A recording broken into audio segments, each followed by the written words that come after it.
Hello everyone, welcome back once again to CareerQ, a place to curate your career. In today's video, I'm going to talk about the recent firings that has happened in Infosys, which has shook the entire nation. Why this has been so? Because people after a very long time thought that okay, recession is over and things are getting back to normal, and we were happy that the news of firings are not coming so often. But this new firing that happened early of the year has actually shook us because it shows a sign that we are still not safe, and it shows a sign that we are still dealing with this recession in which everyone is dealing with a fear of losing their jobs. If you do not know, then Infosys has fired 400 employees. These were new hires, fresh graduate employees who were hired in the year 2022.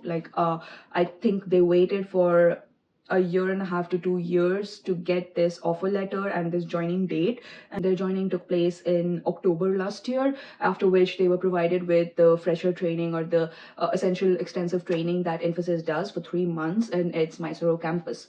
After this training, they take an assessment, which is very normal, which has been followed by Infosys from I think a decade ago. And it is not just Infosys that follows the structure. The structure is also followed in from where I did my first job, that's Capgemini. It's also followed in TCS. So yes, this is not something new.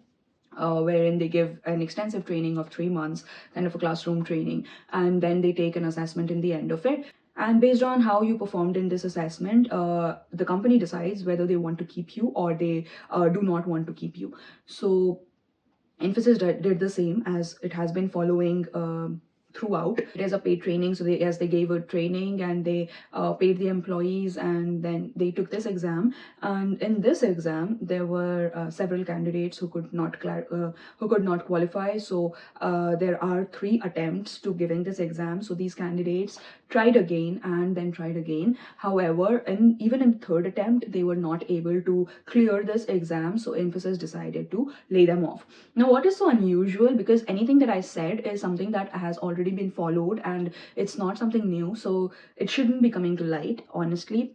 But why it came into light is because yes, these tests and this kind of thing was happening before. However, the level of these exams have been raised to a level that the fresher graduates are just not able to qualify this exam. So it is kind of a deliberate thing being done by the company strategically, so that they have this thing that, oh, I'm not laying them off, they did not perform. So this is just an attempt to put the freshers as the people responsible for losing their jobs, rather the company being responsible for firing. Why?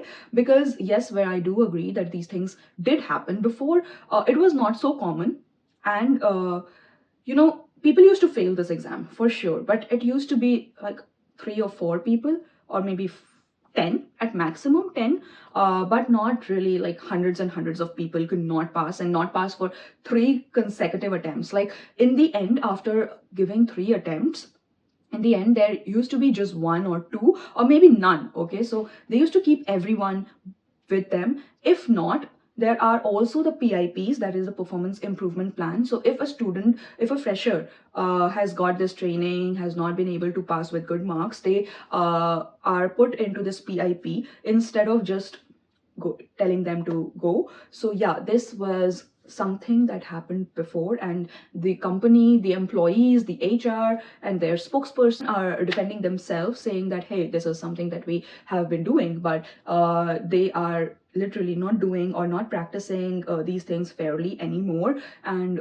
they are specifically targeting only their numbers, that is, how much profits, how much revenue, etc., etc., but they are not targeting on giving employment to these freshers. So this is actually a very tough time for the freshers, for those who got laid off, and even those who were not just in Infosys. This is a trigger, a warning to all the other freshers as well, that even though you have been accepted, and even though you have received your offer letter, you're joining, or you are working in a project, maybe you are never safe. Okay, so I'm not putting out this video to instill fear in you. However, I just want to give you a heads up, or you can say a wake-up call, that if you are inside a company, this does not guarantee your job. there is no job safety in this market. It does not guarantee how many days you will be there within the company. So yeah, just whatever you are doing, keep in mind that it might impact, or these things might come all of a sudden one morning in your life, and you never know when. So be well informed, have some backup plans in your mind, try doing different things, try keeping a good connection with your team, with your managers, with your bosses, because if you are someone who is having a not so good relation with their boss, then you will be the number one in their hit list. So yeah, you never know when these things might fall upon you. And I just hope that those people who got fired, I just hope that their lives fall into place very soon, because I know that a lot of foundations, especially the biggest Knights Foundation, have taken up this matter very seriously, and they are probing against all of this, like what happened actually in general. So I hope that justice is served, but we cannot guarantee anything. So yeah, just be aware that things are not yet good in the market. The market is not stable yet, and this is just the beginning of the year. So you never know what is about to come in the near future. And yeah, I am planning, so because this video is already long enough, so I am not planning to continue in this video, but in my next video I am going to tell you about the fields that are most in demand, and the fields that are most secure, and you as an employee, what you can do in order to not be in this pool of layoffs, of people sufferings. And yeah, that's it for me for today's video. I hope you liked the video. If you did like, then hit a like button. If you've not subscribed to the channel, do subscribe. I'll come again tomorrow with another new video. Till then, stay tuned. Take care. Bye.